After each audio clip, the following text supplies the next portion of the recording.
ಕೆಂಡ ಸಂಪಿಗೆ ನಮ್ಮ ಕೆಂಡ ಸಂಪಿಗೆ.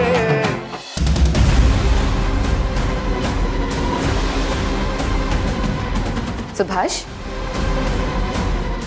ಬ್ಯುಸಿ ಇದೆಯಾ? ಏನಿಲ್ಲ, ಅದಕ್ಕೆ ಸುಮ್ಮನೆ ಫೋನ್ ನೋಡ್ತಾ ಇದ್ದೆ. ನಿನ್ನ ಹತ್ರ ಒಂದೇನು ಮಾತಾಡೋದಿದೆ. ಹೇಳಿ ಅದಕ್ಕೆ. ನಾಳೆ ವೋಟಿಂಗ್ ಇದೆ, ನಿನ್ನ ವೋಟ್ ನನಗೆ ಅಂತ ಅಂದ್ಕೊಂಡಿದ್ದೀನಿ. ಅದಕ್ಕೆ ನಾನು ಸುಮನಾಥ್ಗೆ ವೋಟ್ ಮಾಡ್ತೀನಿ ಅಂತ ನಿಮಗೂ ಗೊತ್ತು, ನಾನು ಅವ್ರಿಗೆ ವೋಟ್ ಮಾಡ್ತೀನಿ. ಅದಕ್ಕೆ ನೋ ಪ್ರಾಬ್ಲಮ್, ಸಮಸ್ಯೆ ಇಲ್ಲ. ಆದರೆ ನೀನು ನಿಮ್ಮ ಅತ್ತಿಗೆ ಮೇಲೆ ಇಟ್ಟಿರೋಷ್ಟು ನಂಬಿಕೆ ಅವಳು ನಿನ್ನ ಮೇಲೆ ಇಟ್ಟಿದ್ದಾಳ? ನನಗೆ ಯಾಕೋ ಡೌಟಾ? ಯಾಕದಕ್ಕೆ? ನಿಮ್ಮ ಅತ್ತಿಗೆ ನಿಮ್ಮ ಅಮ್ಮಂಗೊಂದು ಸಜೆಷನ್ ಕೊಟ್ಟಿದ್ದಾಳೆ. ಈ ಮನೇನ ಭಾಗ ಮಾಡಿ ಅವ್ರವ್ರ ಆಸ್ತಿ ಪಾಲು ಕೊಟ್ಬಿಡಿ. ವಾಟ್? ನಾನಿದೆ ನಂಬಲ್ಲ ಅದಕ್ಕೆ. ಬೇಡ, ಆದರೆ ನನ್ನ ಮಾತನ್ನ ಪೂರ್ತಿಯಾಗಿ ಕೇಳಿಸ್ಕೊ. ನಿಮ್ಮ ಅತ್ತಿಗೆ ಮನೇನ ಭಾಗ ಮಾಡೋದಲ್ಲದೆ ನಿಮ್ಮ 3 ಜನಕ್ಕೆ ಅಂದರೆ ನಿನಗೆ, ತೀರ್ಥಂಗೆ, ಜೈಗೆ ಸರಿಸಮವಾದ ಪಾಲು ಕೊಟ್ಟಿದ್ದಾಳೆ. ಆದರೆ ನಿನಗೆ ನಿನ್ನ ಪಾಲಿನ ಆಸ್ತಿ ಸಿಗಬೇಕು ಅಂತಂದರೆ ಒಂದಷ್ಟು ಕಂಡೀಷನ್ಸ್ಗಳನ್ನ ಹಾಕಿದ್ದಾಳೆ. ಆ ಕಂಡೀಷನ್ಸ್ನ ಫುಲ್ಫಿಲ್ ಮಾಡಿದ್ರೆ ನಿನಗೆ ಆಸ್ತಿಲಿ ಪಾಲು ಸಿಗುತ್ತಂತೆ. ಇಲ್ಲ ಅಂತಂದರೆ ನಿಮ್ಮ ಅಪ್ಪನ ಆಸ್ತಿಲಿ ಬಿಡಿಗಾಸು ಸಿಗಲ್ಲ. ಅದಕ್ಕೆ ನಾನು ನಿಮಗೆ ವೋಟ್ ಹಾಕ್ಲಿ ಅಂತ ಸುಮನಾಥ್ಗೆ ಬಗ್ಗೆ ಇಲ್ದೇ ಅವರಪ್ಪ ಮಾಡಬೇಡಿ ನೀವು. ನಾನು ಯಾಕೆ ಆರೋಪ ಮಾಡಲಿ ಸುಭಾಷ್?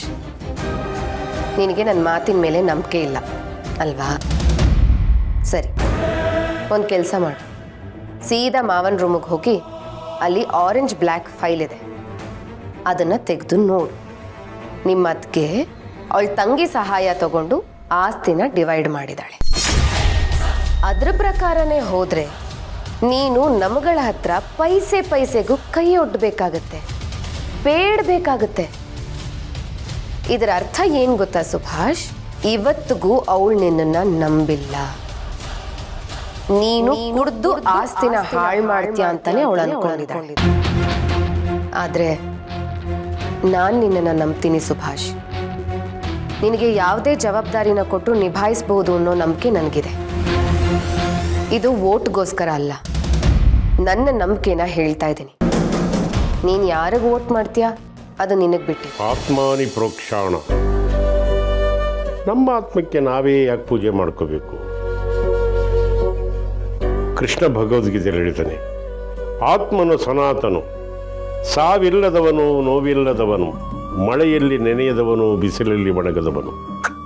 ಬಾ, ನಮ್ಮ ದೇಹನ ಅವನು ಎಷ್ಟನೇ ಇದಕ್ಕೆ ಒತ್ಕೊಂಡಿರ್ತಾನೋ ಏನು, ಅವನೇ ಸನಾತನ. ಮಾವ,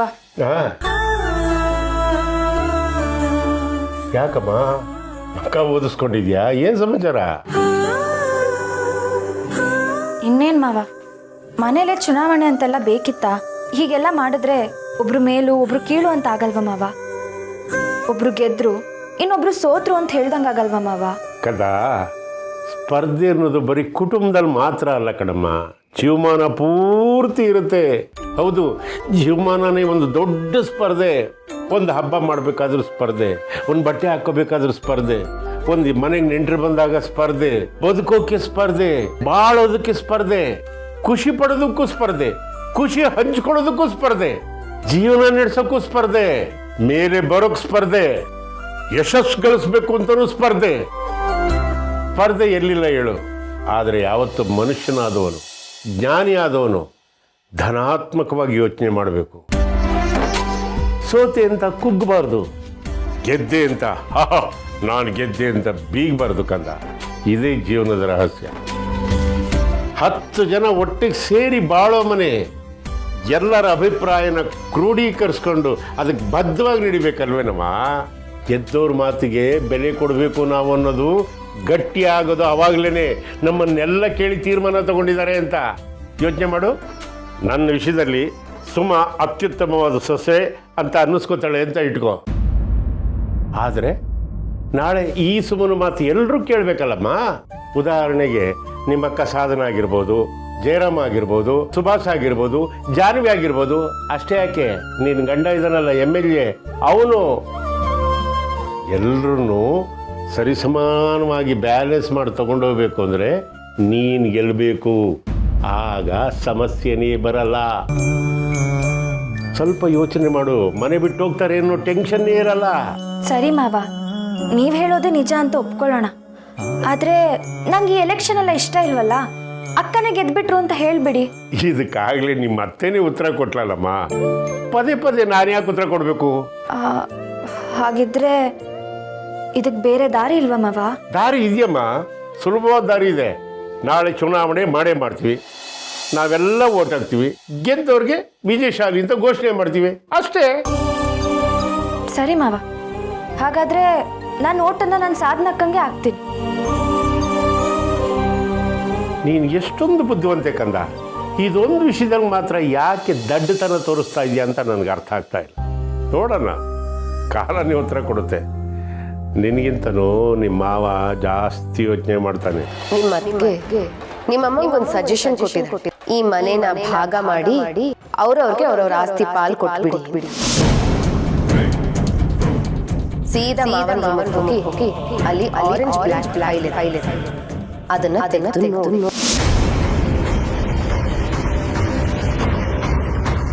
ಸಾಧನಾತ್ಗೆ ಹೇಳಿದ್ದು ನಿಜಾನ? ಸುಮನಾತ್ಗೆ ಹೀಗೆ ಮಾಡಿರ್ಬೋದಾ?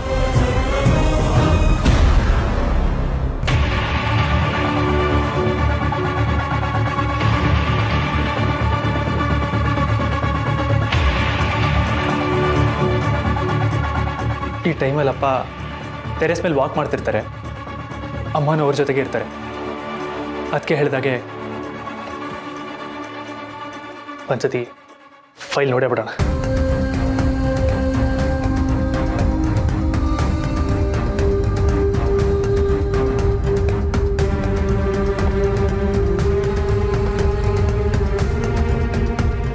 ಅಪ್ಪ ಊಟ ಮಾಡಿ ವಾಕಿಂಗ್ ಮಾಡ್ತಾರೆ. ಅಮ್ಮನೂ ಅವ್ರ ಜೊತೆನೇ ಇದ್ದಾರೆ. ಅವರಿಬ್ರು ವಾಪಸ್ ಬರೋಷ್ಟರಲ್ಲಿ ನಾನು ಆ ಫೈಲ್ನ ಹುಡುಕ್ಬೇಕು. ಎಲ್ಲಿಟ್ಟಿರ್ಬೋದಪ್ಪ? ಯೂಶಲಿ ಅಪ್ಪ ಎಲ್ಲ ಫೈಲ್ಸು ಇಲ್ಲೇ ತಾನೇ ಇಡ್ತಾರೆ.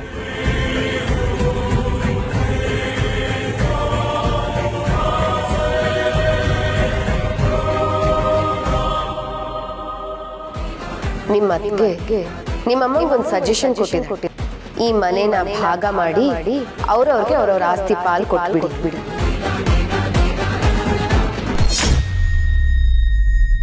ಸುಮನಾಥ್ಗೆ ನಿಮ್ಮ ಬಗ್ಗೆ ನಾನು ಏನೋ ಅನ್ಕೊಂಡಿದ್ದೆ, ಆದರೆ ನೀವು ನನ್ನ ಬಗ್ಗೆ ಈ ರೀತಿ ಯೋಚನೆ ಮಾಡ್ತೀರಾ ಅಂತ ನಾನು ನಿಜವಾಗ್ಲೂ ಅನ್ಕೊಂಡಿರ್ಲಿಲ್ಲ.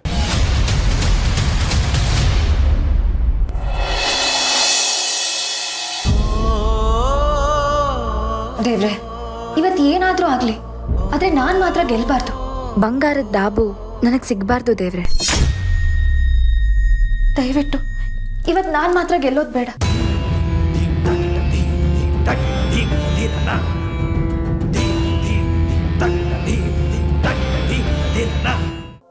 ಸುಭಾಷ್, ತಗೋ ಟೀ.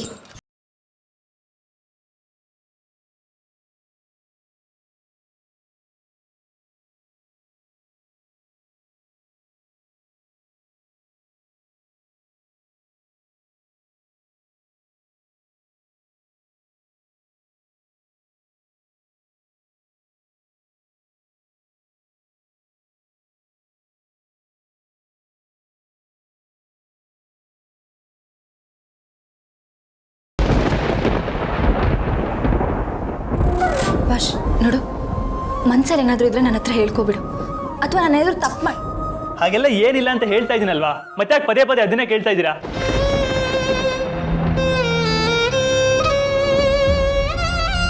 ಅದೇನೋ ಚಿತ್ರ ಬಿಡಿಸ್ತಿದ್ಯಾ, ಅದೇನು ಅಂತ ನೋಡಿ. ಅದು ಕಂಪ್ಲೀಟ್ ಆಗಿಲ್ಲ, ಇವಾಗ ನೋಡ್ಬೇಡಿ.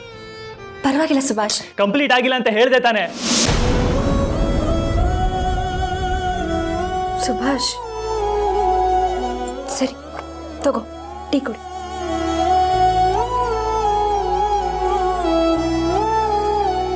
ಅದಕ್ಕೆ ಪ್ಲೀಸ್, ನಾನು ಪೇಂಟಿಂಗ್ ಮಾಡಬೇಕು. ಈ ಫೈಲ್ ಅಲ್ವಲ್ಲ, ಎಲ್ಲೋಯ್ತದು?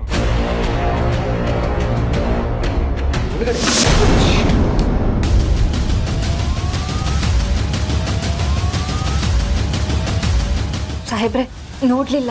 ಮಾತಾಡ್ಕೊಂಡು ಬರ್ಕಾಗಲ್ವಾ? ನಾನು ಆಚೆ ಹೋಗ್ಬೇಕಾದ್ರೆ ಮುಂದೆ ಬರ್ತೀರಲ್ರಿ? ಏನ್ ಬೇಕು ಅಂತ ಬರ್ತಿರೋ ಆಕಸ್ಮಿಕವಾಗಿ ಬರ್ತಿರೋ? ಸಾಹೇಬ್ರೆ ನಾನು ಬೇಕು ಅಂತ ಮಾಡ್ಲಿಲ್ಲ. ಫೈಲ್ ಎಲ್ಲ ಹಾಳು ಮಾಡಿದ್ರಿ.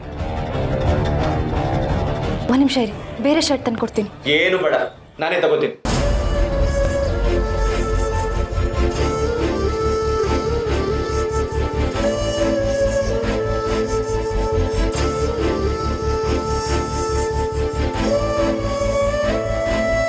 ಛೇ, ಏನಾದ್ರೂ ಒಂದಾಗತ್ತೆ. ಸಾಹೇಬ್ರೆ ದಯವಿಟ್ಟು ನನ್ನ ಮಾತು ಕೇಳಿ. ಸಾಹೇಬ್ರೆ, ಅಮ್ಮ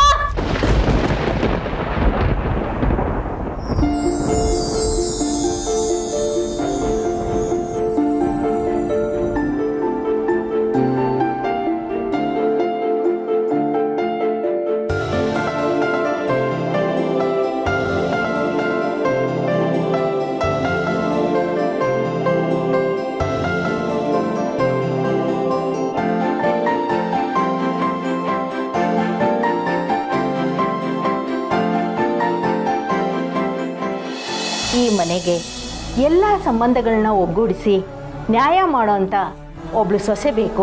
ಆ ಸೊಸೆ ನಮ್ಮ ಸುಮ್ಮನೆ ಆದರೆ ಎಷ್ಟು ಚೆನ್ನಾಗಿರುತ್ತಲ್ವ? ನಾವು ಒಡ್ಡಿರೋ ಪರೀಕ್ಷೆಲೆಲ್ಲ ಗೆದ್ದಿರೋದು ಸುಮ್ಮನೆ ಕಣೆ. ಇನ್ನು ಉಳಿದಿರೋದು ಎಲ್ಲ ಮನೆಯವರ ಆಯ್ಕೆ. ಅದ್ರ ಮುಂದೆ ಮಿಕ್ಕಿದ್ದೆಲ್ಲ ಗೌಣ. ನೋಡೋಣ, ನಾವು ನಂಬಿರೋ ದೇವ್ರ ಕೈ ಬಿಡ್ತಾನ, ಇಲ್ಲ ನಮ್ಮ ಕೈ ಹಿಡಿತಾನ, ನಮ್ಮನ್ನು ಹಾಲ್ಗಾಗ್ತಾನ, ನೀರಿಗಾಗ್ತಾನ, ಕಾದು ನೋಡೋಣ. ನಿನ್ನಿಂದಾಗಿ ಎಲ್ಲವೂ ಹಾಳಾಗಿ ಹೋಗ್ತಾ ಇತ್ತು ಸಾಧನ. ಏನೋ ದೇವ್ರದೇ ಬದುಕೊಂಡಿದ್ದೀವಿ ನೋಡ. ಇನ್ನು ಮುಂದೆ ಈ ರೀತಿ ಹುಚ್ಚಾಟಗಳನ್ನು ಮಾಡೋದಿಲ್ಲ ಅನ್ನೋದಾದ್ರೆ ಮಾತ್ರ ನಾನು ನೀನು ಗೆಲ್ಲಿ ಅಂತ ದೇವ್ರ ಹತ್ರ ಪ್ರಾರ್ಥನೆ ಮಾಡ್ಕೋತೀನಿ. ಅಂದ್ರೆ ನಿನಗೆ ನಾನು ಸೋಲ್ತೀನಿ ಅನ್ನೋ ಅನುಮಾನ ಇದೆ? ಚಾನ್ಸೇ ಇಲ್ಲ ಅದಕ್ಕೆ. ನೀವು ಸೋಲೋದಕ್ಕೆ ಚಾನ್ಸೇ ಇಲ್ಲ. ನನ್ನ ಓಟು, ಅಣ್ಣನ ಓಟು, ಅಪ್ಪನ ಓಟು ಮತ್ತೆ ಧೃತಿ ಓಟು, ಇಷ್ಟು ಜನ ಓಟ್ ಮಾಡಿದ್ಮೇಲೆ ನೀವು ಸೋಲೋ ಮಾತೆಲ್ಲಿದೆ ಅದಕ್ಕೆ?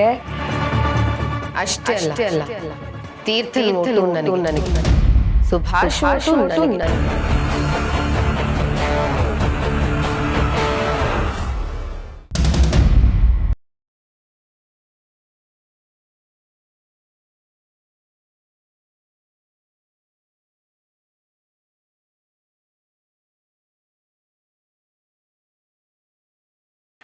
ಮತ್ತೆ ಹೀಗಾಗಲ್ಲ.